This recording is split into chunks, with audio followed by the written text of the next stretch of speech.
This is Corey from World Music Nashville. This is Bobby Blazier. Hey, this is Christian Dyke. This is George from Fame Music Radio. Hi, this is Jeff Werrick, tour manager for Eddie Money. Hey, everybody, this is Gooding. And you're listening. And you are listening. And you are listening. And you're listening to the business side of music. Success in the music business begins with a dream, a vision. This podcast will give you, the listener, the insight and tools to turn that vision into a reality. Meet the industry professionals who work day by day behind the scenes, helping to make those dreams come true. Welcome to the business side of music. This is Bob Bender, and you're listening to this edition of the business side of music. Today we have a special guest here in Los Angeles. I discovered this gentleman through Twitter, of all things. Was that it? Yeah, that was it. Oh, wow. Was actually saw some of your posts and started to do some research. Then I started following you on Facebook. Okay. And came across the blog that you wrote. The war is with ourselves, same as it ever was. And I read that and went, man, this is inspiring. I got to hook up with this guy. So Here we are. Gooding, welcome to the show. Bob, thank you for having me, man. What a pleasure. And what an interesting way to connect, because Twitter is probably the thing that we have not spent the time we should on. So to know that you could reach somebody and something like it's just proof that crazy Gary Vaynerchuk's right. You got to be on every platform and just do what you can. And that works. So, you know, that's great, man. I want to touch a little bit about your history, your background. Okay. I definitely want to dig into your blog posts. I want to talk about your tour that you have going out. But the band's been together how long now? I have actually been with the drummer since 7th grade, man, when we were knee-high to a grasshopper. We won our little 7th grade talent show, stopped getting beat up after school, and kept on going. So it's funny, people are always like, well, I got into music, when I was young because I wanted to, you want to meet the opposite sex, you want to do this and that. It was just survival for us. But we stuck together, and so, that's, well over a couple of decades ago. We've got a cat named Eric Santagata on bass and vocals out of Nashville, Tennessee, and the drummer's name is Jesse Richenberger. And then a young woman named Erin O'Neill from here in L.A. that sings and plays guitar. And we tour about 7 months a year. One of the things I noticed was the number of dates that your band does. You guys are on the road a lot. Nah, man, no rest for the wicked, they say. We do love it. I came, even though I'm a rock and roll guy, soul, funk, blues, Latin, that stuff, I came up listening a lot of Willie Nelson. And, you grow up with heroes that are playing 200 nights a year. When they're 80, I guess you figure you better get to work. So no, we do a lot of, and we can get into this later, but we started a charity too to talk to kids about financial literacy. It's called Funding the Future. Right. And we've been really lucky. We used to just kind of donate some shows, go to some high schools in between the clubs, and we found a real need for this, and a lot of the mistakes I made I tell the kids about. So now we're doing like 100 schools this year too. So it's really careful what you wish for. It's staying real busy. And in addition to that, you did some military bases. Absolutely. Which is close to the heart of my wife, Debbie, and I, because we have kids that are still in the military and have been in the military. Appreciate their service. And I do want to talk about giving back to the communities. But let's back up a little bit. You're the only person in the world found me because of a blog. It makes me so happy because I just started that kind of recently. Because I do want to talk about that. Well, that was the one I probably revealed the most. So it's nice. I guess that just tell the truth. You be okay. Yeah. Well, let's catch our listeners up to you. So you're originally from the Detroit, Michigan area. Born outside of Detroit, raised in Kansas. Moved to Wichita, Kansas, which is my dad's old stomping grounds. Oh man, okay. He was from Heston. Oh, I know, absolutely. Yeah, absolutely. And then in reading your bio, it says, ask about Gene Simmons and we'll never talk about anything else again. So I take it you were a Kiss fan. Man, I was sticking my tongue out and trying to figure out how to breathe Fireball since I was 4 years old. They played Cobo Hall.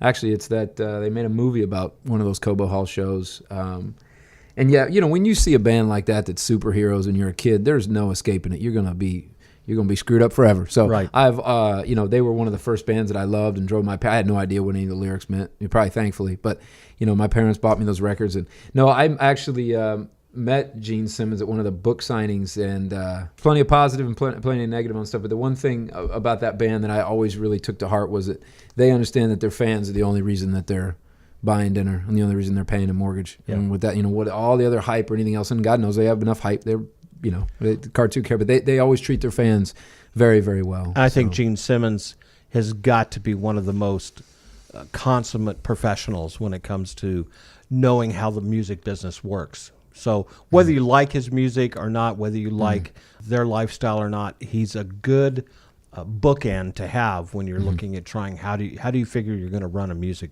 entity. It's true. Yeah. I drive my band crazy with it because there's no other Kiss fans in the band, so it's nice. It's a good thing that they give me a hard time about it, and I understand.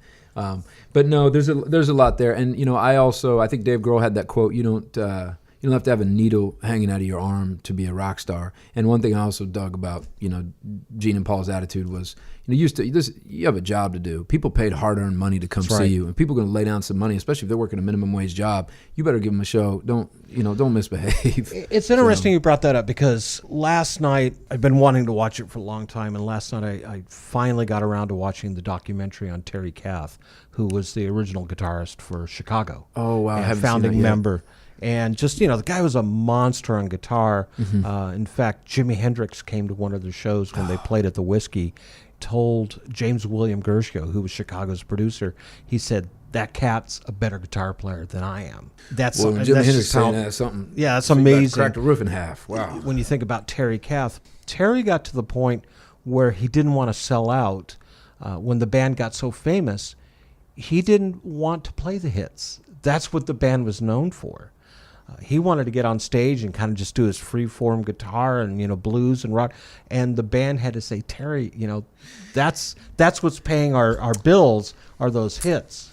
What's his thing said? He goes, basically, I get paid a lot of money to figure out how to be excited about Roxanne every night. Every night. And Every night. that's the job. So nothing against him. I'm a brilliant player, but people coming to see what you do, you gotta. Actually, there's a club owner told me once. He said, I don't remember the guitar player that told me. He said, man, these are like my jewels, and I know you can't see my hand movements, but he's rolling out this cloth of like a jewelry salesman. And he said, some of my stones are the nicest ones, and you better believe if I'm gonna go make a pitch, I'm gonna show you some of the nicest stones. People have to hear some of the stuff they do familiar with, and if you do it right, you can take it from there. Hopefully, maybe you can improv on that. But I'm real good at preaching and not practicing. I spent a lot of years where we refused to do any covers, which was also silly because you should be paying at least some respect to the people you love. Show where you came from, especially those that influenced you. Oh, absolutely, including Jimi Hendrix. But the funny thing is we used to have that attitude. Now I've never had any hits like them.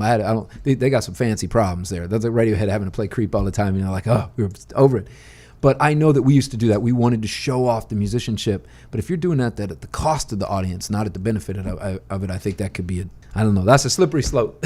But one of the things you've accomplished, which I think is really cool, I was reading your bio, and we talked about this a few weeks ago about getting your music placed into film and television. You've actually had some placements, some pretty cool placements. Bloodline, CSI, one of my wife's of my favorites, Diners, Drive-Ins, and Dives. Oh, we got a bunch of stuff on there. Yeah, lots of good place for blues guitar. Yeah. Yeah. Bourdain's Parts Unknown. Absolutely. The Good Wife. So you've accomplished some things that don't overlook the obvious. If you can't get your music on radio, but you can get it on television or film. Especially this day and age where I don't think there's any one path. It's you almost have to diversify. There's, I think one part of, thank you you do a lot of research on this, brother. Part of it is probably, necessity is the mother of invention. You're trying to figure out ways to stay alive and get your music out there. But also, I just love a lot of it's been a blessing and a detriment to my career. I love so much more, and I don't want to say just rock and roll because rock and roll saved my life, but I love a lot of different stuff. I love world beat music. I love Latin. When I grew up a Willie, it turned me to Django Reinhardt, and then I want to learn classical. And my mama played classical piano. So there's all these other styles that didn't fit what we were doing in the clubs, but I still wanted to record it. And thankfully, over the last decade or more, I found a lot of little homes for that stuff, and that's been really fun. I think that's something that can influence your writing. When I started getting into the business, we talk about the first show. Yours was Kiss. Yeah. Mine was Santana's. I saw him during the Abraxas days. Oh, what a great first show. Which was, I was probably 12, 13 years old. It influenced me so much. And of course, that transcended into Tower of Power. And then that moved me into Chicago, So I got turned on to Tower of Power with Toto because I was a huge Steve Lukather fan. Yeah. So, absolutely. And Toto, great band. Killers. The Porcaro Brothers, my lord. But it changes your outlook on life when you hear music. And I'm like you. I mean, I listen to everything from Mozart to Metallica to Pat Metheny. There you go. And everything in between. Absolutely. And I think you've got to be able to broaden your horizons musically. You may not like what's on the radio, and that's maybe one of the biggest battles that my wife and I have in the car is, you know, do you like that station? It's like, yeah, it's okay, but I know, you know, she's not going to like what I have, and, you know. So it's a compromise, but every once in a while you hear a song and you go, you know, that's really cool. Yeah, this speaks to me. Yeah, it does. So I think that's important. We're going to take a little bit of a break, and then we're going to come back. I want to talk about your albums and then move on down my list of questions I have for you. We're here on the air with Gooding. This is Bob Bender, and you're listening to this edition of The Business Side of Music. You're listening to The Business Side of Music.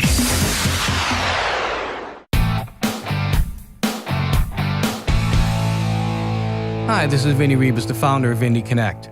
Our goal is to ensure that you have the knowledge, the tools, skills, resources, and connections that you need to develop a profitable and long-lasting career in music. One way we do this is through these Business Side of Music podcasts. I'd also like to invite you to check out Indie Connect magazine, our free multimedia online publication packed with practical interviews and advice from music industry experts.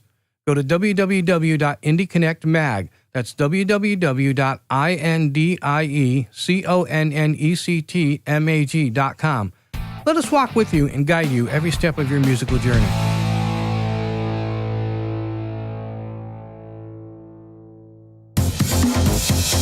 You're listening to The Business Side of Music. This is Bob Bender with this edition of The Business Side of Music. In the studio today here in Los Angeles, Gooding. Thanks for being on the show. Oh, it's great, man. Having a good time. I'm noticing you have 3 albums out, which I got to tell you, the titles I think are really cool. Oh, thank you, man. That's always, to me, that shows creativity just in itself. The Sky Eats the Land, which was released in 2011. I can tell you grew up in the Midwest with that one. Yeah. Buffalo. Yes, also, yeah, definitely Midwest, yeah. And then We Are the Dark Stars. I thought, man, that's a pretty cool title. That's nice, man. That album in itself, you know, I got to listen to it last night. Great music.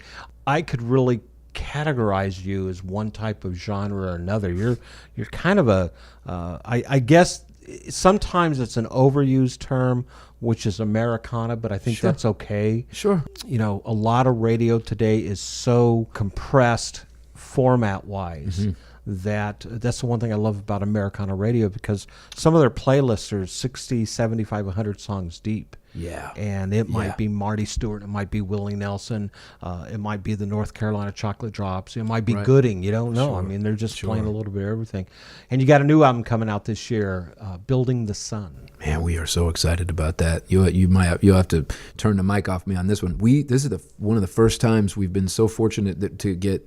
We used I'd produced a lot of the other records. We worked with Matt Wallace on this one, the cat that did. And he worked with Prince, R.E.M., did Maroon 5, songs about Jane. Just this incredible producer, but also just incredible human being. How'd you hook up with him? Man, it was the craziest thing. We have a group. They're called the Women Who Rock, and it's this group of this just incredible. So when I was doing the Funding the Future, the financial literacy stuff, there was some really powerful, just brilliant ladies that were like, why haven't more people heard of you? I know if you could get a little bit more, you get a little bit bigger, you'd yell about these financial literacy issues. How can we help you? Right. And I said, let's do a record together. Help me. Let's put something together. And they have helped back the band, and we were able to, raise some money to talk to some producers, and he just shined, man. We hit it off, and we were barely even remembering we were trying to do a record together, just talking about life. And it was so sweet of you to mention the song titles, because I'm a lyric geek. I love to read, I love to write, and I'm sure I get into that, probably too much in the blogs.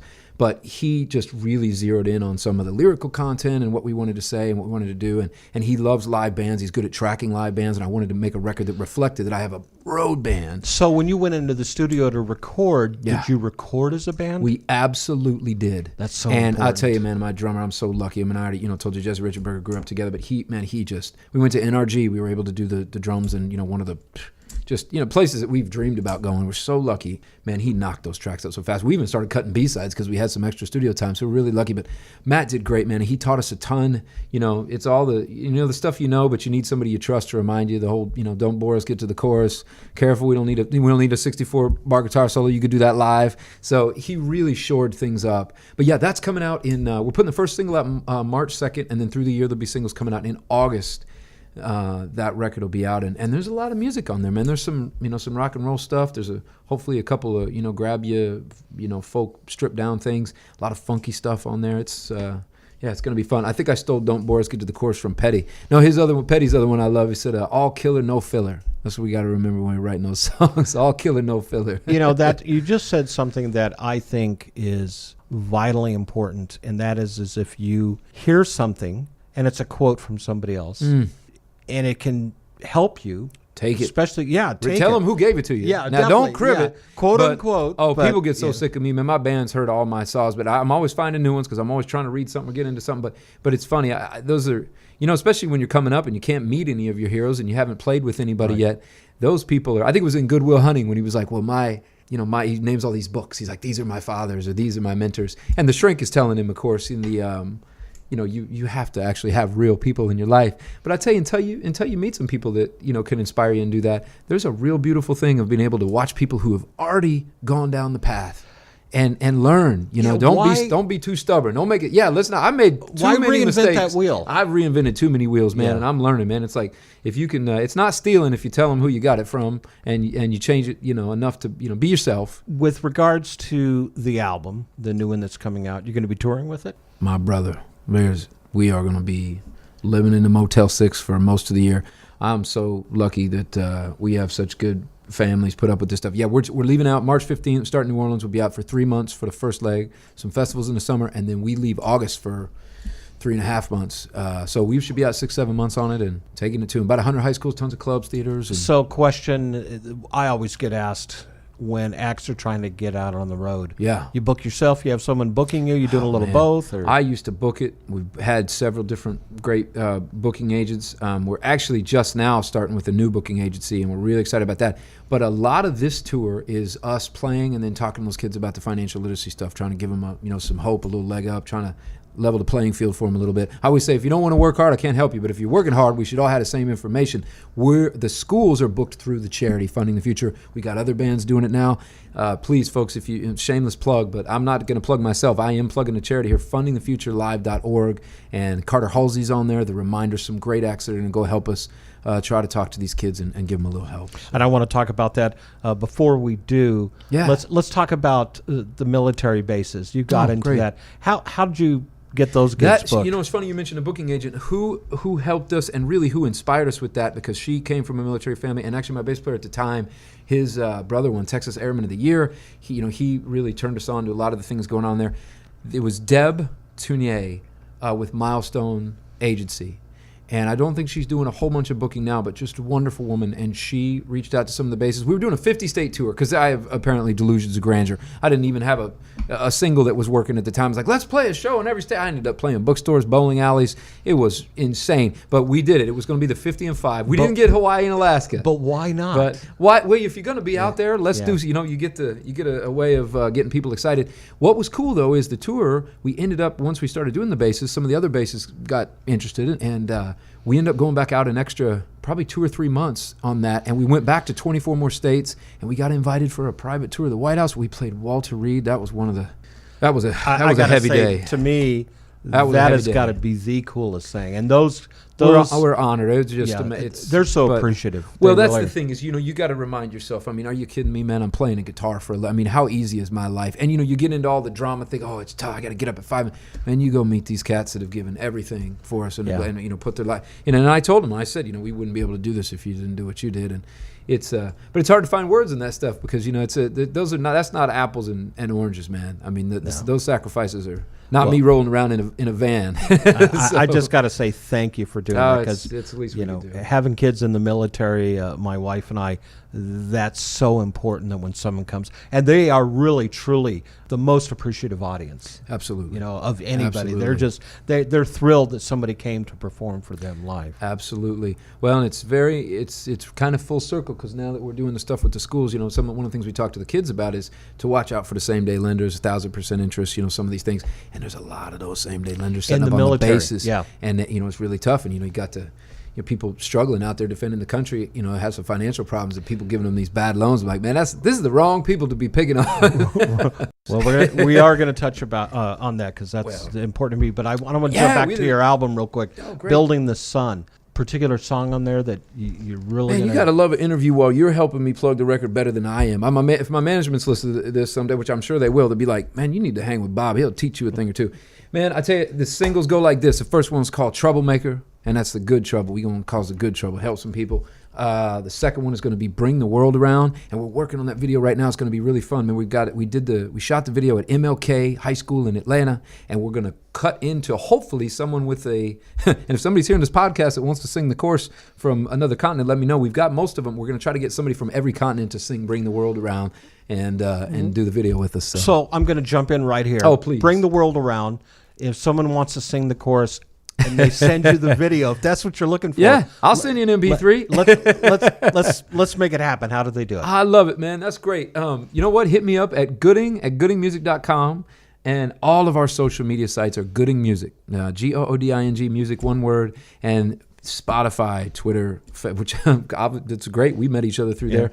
We do a lot on Facebook.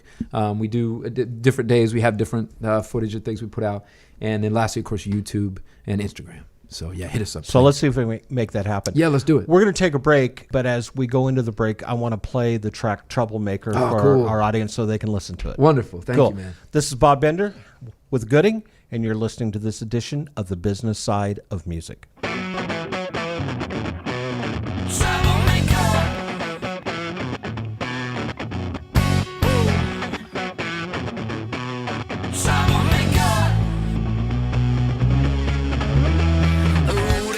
Trouble starts, and ooh, that's when the trouble starts, and they're just coming for you. And ooh, that's when the trouble starts, and ooh, that's when the trouble starts, and nothing more that you can do. Yeah. Troublemaker, troublemaker. You got my blood up now, you got my blood up, and there's nothing more that you can take.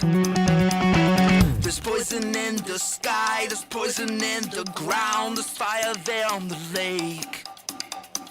All of your lies don't mean nothing to me. All of your hate don't mean nothing to me. All of your money don't mean nothing to me. Nothing. Troublemaker. You got my blood up now, you got my blood up. My heart is cold and kerosene. Your big boots on the ground, your a hollow sound. You never say what you mean. All of your lies don't mean nothing to me. All of your hate don't mean nothing to me. All of your money don't mean nothing to me. Nothing. Troublemaker. The preachers and the liars, the sellers and the buyers now start to look the same. The pushers and the dealers, they want you on the ground. Let's make that white light sound come around.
listening to the business side of music. Next up, the Indie Artist Spotlight, brought to you by Reverb Nation. Hello, I'm Kinsey Brooke. I'm 15 years old and from Southside, Alabama. I'm a proud member of Reverb Nation. I enjoy singing contemporary country and pop music. Nothing crazy about talking to the wind. Feels a place where you used to fit in. And sometimes I pretend that I can hear answers. Artists who have influenced my style are Carrie Underwood and Kelly Clarkson. I'm missing you, and no matter what I do, in the silence of this moment, I can barely move. Time won't let me let you go. I'm still the girl that I was before my heart broke. I'll find a way to be okay alone. I enjoy performing at fairs and festivals and showcases in Nashville. Moved on, let you fade somehow. Your memory finds a way to break down the walls I've made and leave me drifting through just another day.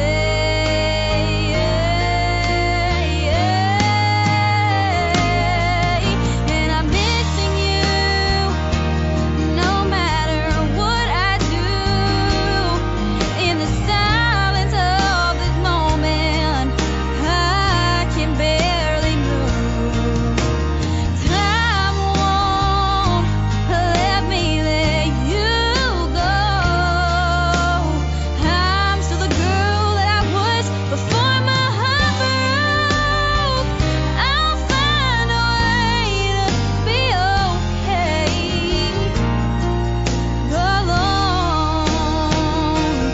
I know I'm strong enough to move on without your love, and I know someday I won't. You can find me on Facebook, Instagram, SoundCloud, and YouTube at Kinsey Brooke Official. What I do in the silence of this moment, I can barely move. Time won't let me let you go. I'm still the girl that I was before my heart broke. Yeah, I'll find a way to be okay. I'm gonna be okay alone.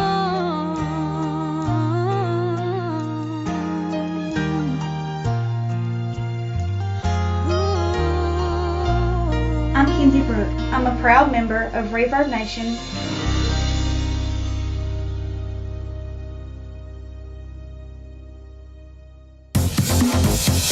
You're listening to the business side of music. This is Bob Bender. You're listening to this edition of the Business Side of Music. In the studio with us today, Gooding. Okay, I want to talk about Troublemaker. We discussed this real quickly during the break. The concept of this song, how did that come about? Because that's, I got to say, that's about as original as I've ever heard. Oh, well, that's nice, man. I was talking his ear off in the break here. Well, we're really excited about this video. I'm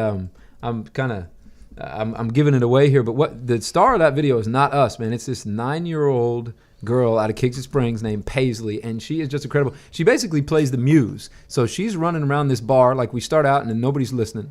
And she goes table to table, and she brings this tray, and it's full of these things that remind people what their passion are and what they care about. So when I say troublemaker, it's kind of truth to power. Like, don't live somebody else's life, and don't live somebody else's truth. You know, figure out what matters to you and do that. So she takes an artist Live of your own watercolors. life. You got to live your own life, man. It's just too short to be messing around. But she'll bring she brings out like this little Wonder Woman little case, and she brings a passport to a woman that needs to get out of town, so we show her going to the airport. All these little vignettes of ways she got people's lives back together. There's an older couple that's kind of fighting, and she brings them a picture of them when they're little, like when they were really, not little, but younger and really in love. And then, of course, she comes and whispers in the band's ear while we're jamming and gives us, whatever the elusive secret to success is. So the end shows us kind of getting onto some bigger stages because of, this muse. Yeah. But yeah, it's just about kind of listening to your own artistic thing. And it doesn't have to be making money with it or anything else. It's just doing something that, as long as you're not hurting other people, find your joy. Yeah. Find what it is, even if that's just a hobby. Sometimes it's better if it's a hobby. You don't turn it into something that you feel you have to succeed at every second. So let's jump into something that we've briefly skimmed the surface, and that's funding the future. Yeah. Financial literacy tour. I know that both my wife and I, we went through the Dave Ramsey Financial Peace University class. Oh, wow. And just loved it and went, okay, this makes sense. Yeah. This is something that we can live with on a day-to-day basis. And when I looked up what you were doing on the internet with regards to funding the future, a lot of it's the same philosophy, it seems to be. I think, like anything, the reason things are called fundamentals is because they're the bedrock. They work, and it's just so surprising to me that this is not a part of every young person's education. I say this a lot, so forgive me if you heard this. I knew more about geometry than how to balance a checkbook. I didn't know what a credit score was till I'd already screwed mine up. The goal of the charity is to make financial literacy a requirement in every high school. And I think if we did that, there would be, I'm not into scarcity. I think if people succeed and they feel good about themselves, they can help others and everybody can do well. And so I don't know the ins and outs of Dave Ramsey's program, but a lot of people have told me it's just been a lifesaver. And so I think the thing here is we just want people to put the word out. Whether it's us or anybody else, we just want kids to have a chance to do well. I think what's cool, though, I made a lot of mistakes too, and I tell them about that. Man, did I make some mistakes. Who hasn't? Yeah, there you go. There you go. I know that you're reaching an audience of young people who are influenced easily. They see things on TV or they hear things on the radio. Instant fame, and you talk about that, in fact. No, you're hitting on that great, because that was me. I was like, I'll just be a rock star, fix all my problems. Right. Yeah, I think it's 78% of the NFL, 60% of the NBA broke or financially stressed within 5 years of their contract. It does not matter if they make $1 million, $100 million. Expenses rise to meet income. And, it's really just about getting to that place where, slow and steady. It doesn't sound very sexy or cool. It's not sexy. It's not romantic. But what's not romantic is struggling, because if you get in a place of your life where you're beholden to somebody else, you're not going to be able to, not only, you said earlier, live your own life, live your own dreams, but also, it's amazing the things that you cannot think about, consider. Even your own health, your family, the world, the environment, you don't even have time because you're struggling, you got all this pressure of debt. The world will be such a better, I think Tony Robbins said once, and I'm not a motivational speaker, I'm a rock and roller that hopes to help kids not make some of the mistakes I made. But Tony Robbins had a great thing. It's like, you never know where the next Bill Gates or the next, Quincy Jones, whoever this is that's sitting there, and if they're out of there, leaving school with 1,000% loan, they're probably not going to reach their potential. It's unlikely. They can turn it around, but why start them out in the hole like that? Yeah, and we've seen it with our kids and our kids' friends, where they go to school and they take out student loans. Oh man, and that's getting out of hand. They're paying them forever to get that degree that they may or may not need. And people may not agree with this, and that's okay. But my 2 cents on that, I tell them, I went to University of Kansas. It was a state school because I was living there. And I was really lucky, and Pell Grant, helped me through some of that. It's so much about you, and that really probably comes back to the whole war with ourselves. If you're going to ask questions, if you're going to read, if you're going to, find some mentors and, make some connections, do what you can, you got to mine that education. There's people that have gone to Harvard that have, they didn't use that time and they've got a ton of debt. And there's people that have gone to community colleges, but they were driven, they were disciplined, they came out of there and they've become millionaires because of being able to, really focus on what opportunities are there. I'm not saying that's easy, but I would rather see young people not take everybody'd be doing it. Yeah, what they say, if it was easy, my old manager used to say, if it was easy, we'd all be rock stars. So shut up, quit your complaining. But the funny thing about that is, I don't want to see them saddled with that kind of debt, especially now where the interest is changing very quickly. It's privatized. A lot of things going on there that they got to really read the fine print for. So yeah, here's to wherever you're at. Just make that next step and work work with what you have, work with the community you have. So you're reaching out to high school kids? Mostly high schools. We do some colleges. We've even done some junior highs, and sometimes it's really wonderful. Now we can bus a lot of kids in and do something for the whole community. But primarily it's high schools, because once you're 18, that's when the student loans are, you're really starting to think about that, think about college. The same day lenders are actually, I've seen them advertised in high school newspapers, if you could believe that. I'm surprised that that's even legal. But I saw that back in Wichita, where we're from. So it's really right about that age where, and a lot of times as they get to about that age, if they're struggling, if they're from a really tough situation, I've had kids tell me, well, I can't save, my parents take my money. A lot of crazy stuff out there. Sorry, I get amped up on this issue. I need to because I think focus. it leads into the next question I have, which is, or maybe it's a statement and a question.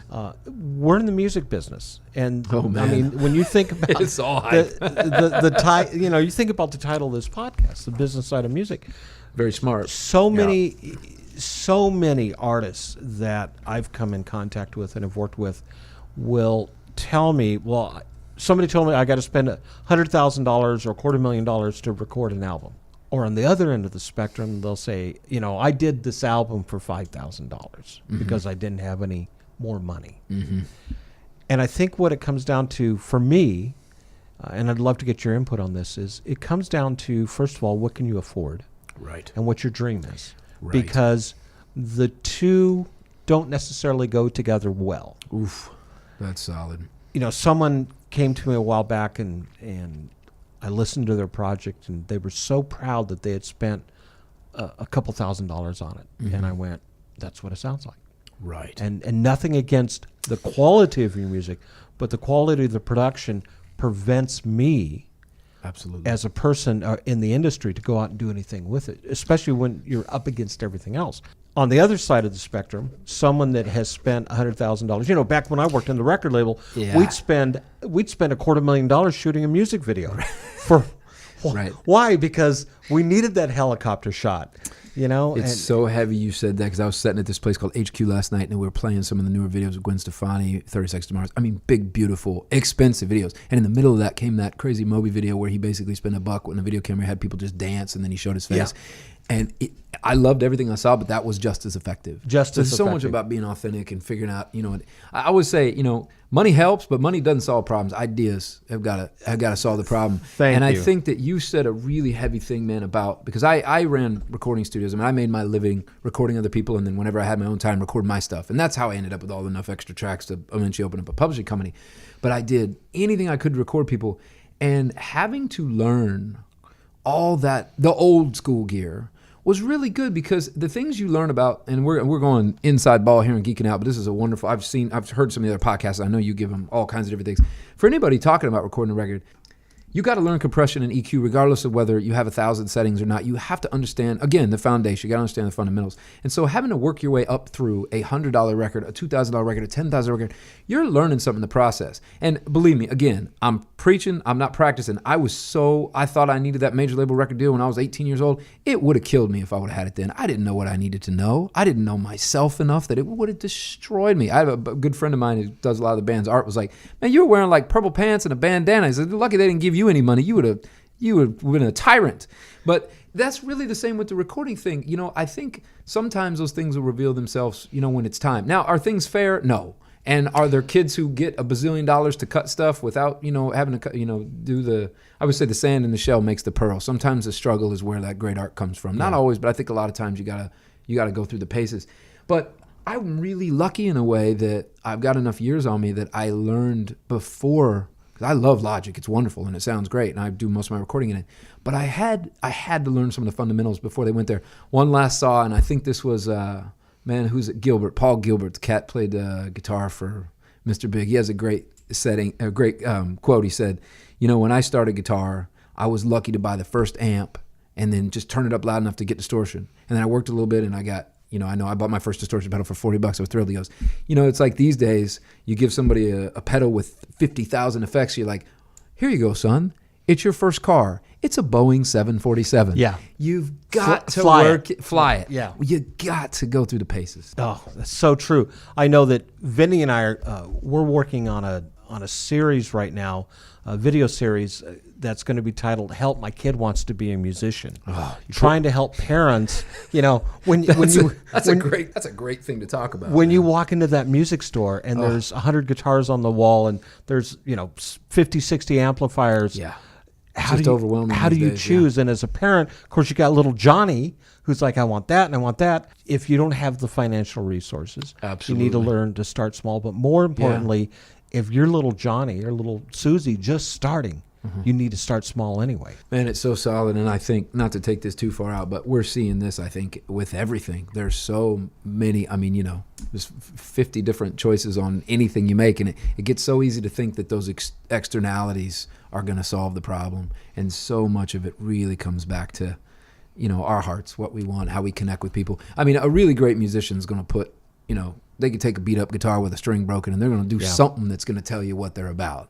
And somebody with all the gear in the world that doesn't really, I'm not saying they don't need to be a musician, but if that's not really what they want to be or what they're cut out to be, they could sound real bad with a lot of stuff. I preach this a lot in that learn music in an analog setting before you learn it in a digital setting, because it is apples and oranges all day long.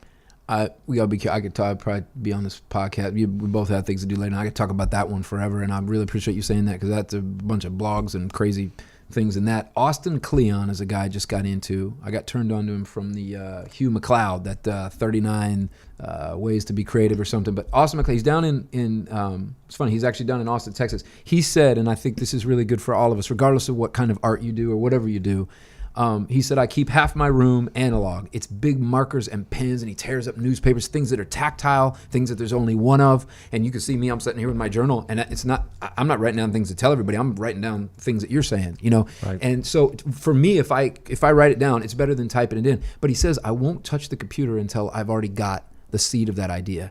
And I think for us artists, I'm very lucky enough that I have enough space now in my house that I can have a room that's my books, and I write there.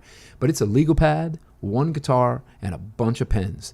And I do not turn that computer on until I have at least, wrestled with that song for a while. Because if you've got the core of it, you can produce it any which way under the sun. You can hang all kind of Christmas lights on it. Yeah. But if it can't drop down, do some push-ups, if there's not a cable running through it, I think I stole that from one of Paul Zolo's brilliant songwriting books. If you don't hear a through line, no amount of effects. Well, I'm going to say this on you can't polish a turd, man. You're going to have to come up with you got to get the heart of the matter. So let's talk about your blogging a little bit here, because that was the hook that I'm caught so me with honored you. that I got on this show by a blog of me ranting about my own fear and victimhood and things I'm trying to beat inside of myself. Because you actually write. I think anybody should go to your website and they should read your blogs. Well, that's kind of you, to man. me, goodmusic.com/blog. I think it's serious. Thanks, Bob. My wife Debbie was watching something on TV, and I stopped her and I said, I got to read this to you. I got to read The War Is With Ourselves. Oh. Because it was so fitting for what we were going through at that time, which is, right. We've got 3 dogs, 3 cats. We're trying to figure out how to relocate. Yeah. And, we're going, wait a second, somebody's already done it. That's heavy. So these blogs, where do they come from? Because I got to tell you, this is really deep stuff that you write. That's awful kind, man. It's funny.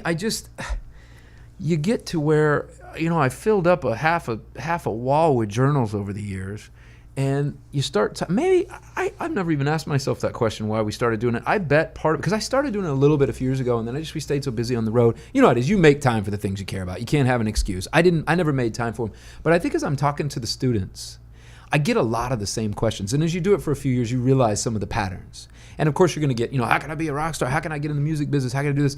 And so I was like, I need to give them one place where there could be some real value. Because what I'm doing is I'm flipping over their posters and I'm writing Donald Passman, I'm writing all these books down for them. Right. But I'm like, you know what? It's one thing to be that clinical and say, here's all these things you can read, but they want to hear from the person they just watched get goofy on the guitar. Do you realize how much of an impression you're making on those kids? You've performed on stage. Well, now they want some one-on-one time with you. Well, I will say this: if you're going to go in and tell somebody I have a right to talk to these kids, put me on stage and let me talk to your students, unless there's another show right after, we will stay until every last time. That's Willie Nelson. Stay till the Sharpie's all over your hand. I saw him do that in front of the tour bus a couple times. I did too. Yeah, man. I mean, and actually, Garth, the trucks are loaded. brother, Everybody's on the he's bus out there and give.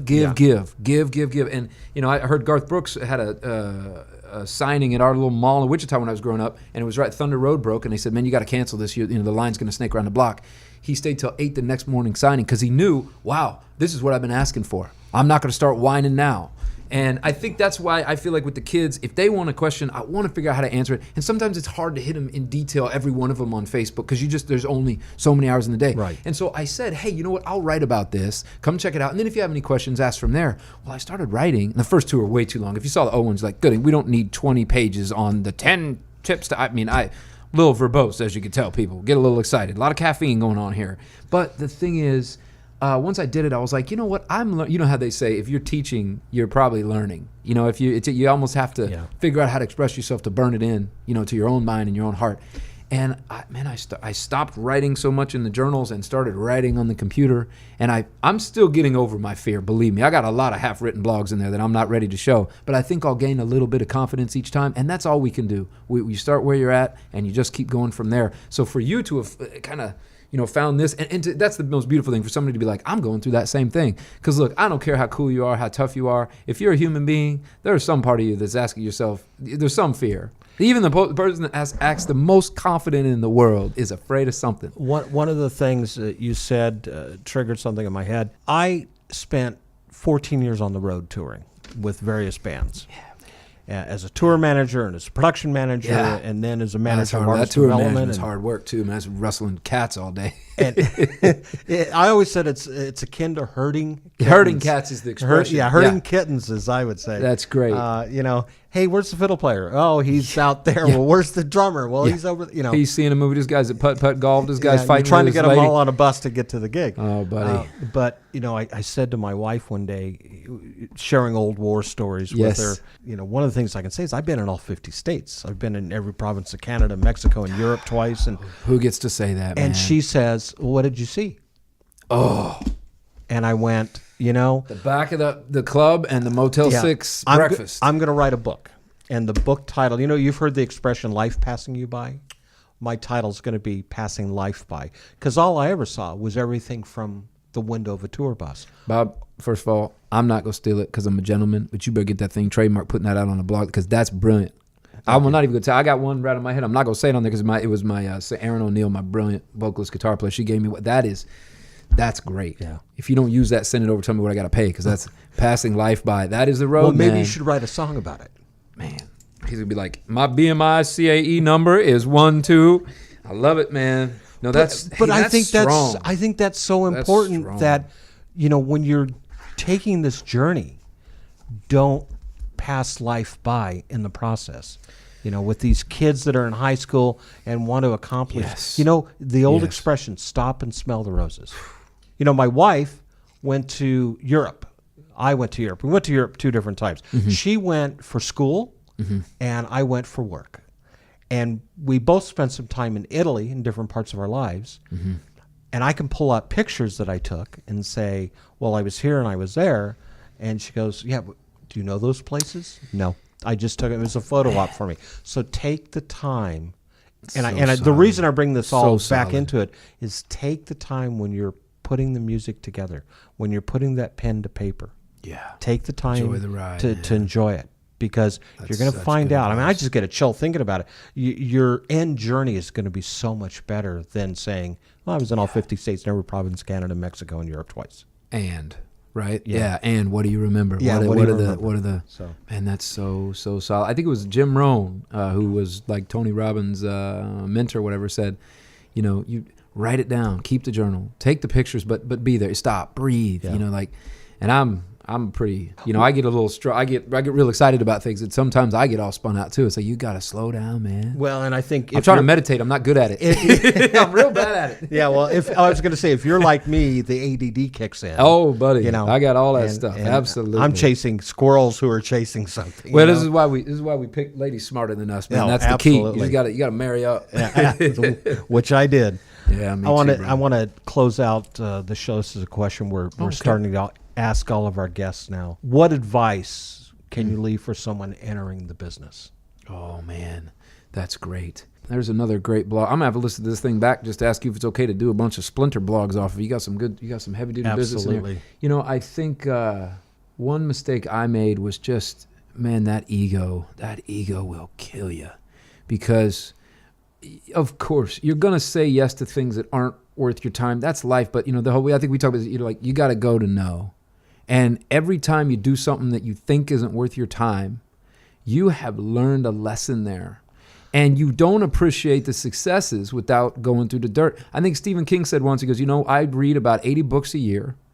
And he said, I learned as much from the, quote, bad ones as I did from the good ones. And at some point, he said, wow, I finally, after writing for years, went, I can do this.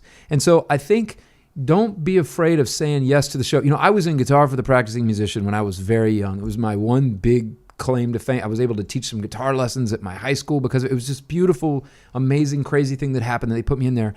And I'll tell you, this is embarrassing, but John Sticks, who was the editor, wrote me a letter. I still have it. And he said, hey, man, play every gig you can, and just get out there, play live.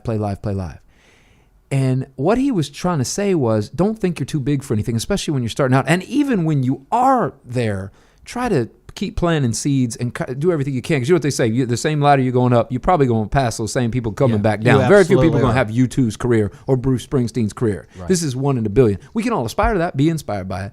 But I'll tell you, I'll just give you an example real quick. You're trying to wrap the show up, and I'm going crazy because you're real easy to talk to.